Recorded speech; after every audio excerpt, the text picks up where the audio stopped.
ঠাম্মি নিজের ভুল বুঝতে পেরে সুধাকে যোগ্য বউয়ের মর্যাদা দিয়ে সুধার হাতে তুলে দিল তেজ বেকারির দায়িত্ব।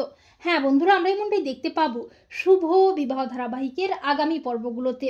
সুধা প্রমাণ সমেত ইন্দ্রজিৎকে পুলিশের হাতে তুলে দেয়, পুলিশ ইন্দ্রজিৎকে অ্যারেস্ট করে, আর ঠাম্মি ইন্দ্রজিৎকে তার কুকর্মের জন্য দেয় ঠাঁটিয়ে চড়। পুলিশকে বলে, অফিসার ওকে নিয়ে যান, ও যেন ওর অন্যায়ের যোগ্য শাস্তি পায়। এমনকি ঠাম্মি এটাও বলে যে ইন্দ্রজিৎ এ তেজ বেকারির এক কানা করেও পাবে না।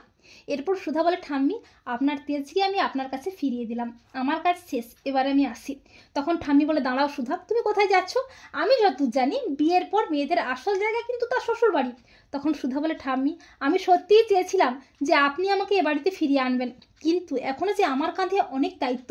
তখন ঠাম্মি বলে, আমি বুঝতে পেরেছি তুমি এ বাড়ির যোগ্য বউ, যদিও এর প্রমাণ তুমি অনেকবারই দিয়েছো। আমি বুঝতে পেরেছি তুমিই পারবে আমার দাদুভাইকে ভালো রাখতে, তাই আমি নিজে তোমাকে বরণ করব।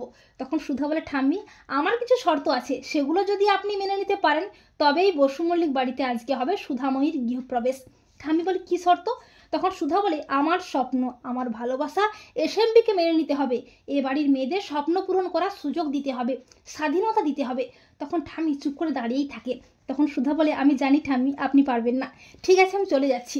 তখন ঠাম্মি বলে, দাঁড়াও সুধা, আমি সেকেলে মানুষ হতে পারি, তবে তুমি আমাকে চোখে আঙুল দিয়ে বুঝিয়েছো মেয়েরা চাইলে সব কিছু করতে পারে, তাই আমার একটা শর্ত আছে, তুমি যদি মেনে নিতে পারো তবেই আমি তোমার শর্ত মেনে নেব। তা শুনে বাড়ির সবাই তো অবাক হয়ে যায়। সুধা বলে, বলুন ঠাম্মি আপনার কি শর্ত? তখন ঠাম্মি সুধার হাতে তুলে দেয় তেজ বেকারির সার্টিফিকেট আর বসু মল্লিক বাড়ির চাবিকাঠি। ঠাম্মি বলে, তোমার এসএমবি কোম্পানির সাথে সাথে আমার এই তেজ বেকারির দায়িত্ব ও বসু মল্লিক পরিবারের দায়িত্ব তোমার হাতে তুলে দিলাম, তুমি পারবে তো সুধা সামলে রাখতে? তখন সুধা বলে, ঠাম্মি আমি আপনাকে কথা দিলাম আমার প্রাণ থাকতে এ বাড়ির ও তেজ বেকারির ওপর কোনো বিপদের আজ আসতে দেব না। এরপর ঠাম্মি নিজের হাতে সুধাকে বরণ করে বসু মল্লিক বাড়িতে সুধার গৃহপ্রবেশ করে। তো বন্ধুরা, তোমরা এটাই চাও তো যে ঠাম্মি যেন সুধার হাতেই তুলে দেয় তেজ বেকারি ও বসু মল্লিক বাড়ির দায়িত্ব, আর সুধাও যেন সার্থকের কালো ছায়া থেকে তেজ বেকারি ও বসু মল্লিক বাড়িকে রক্ষা করতে পারে? কমেন্ট করে এক্ষুনি জানিয়ে দাও তোমাদের মতামতটি।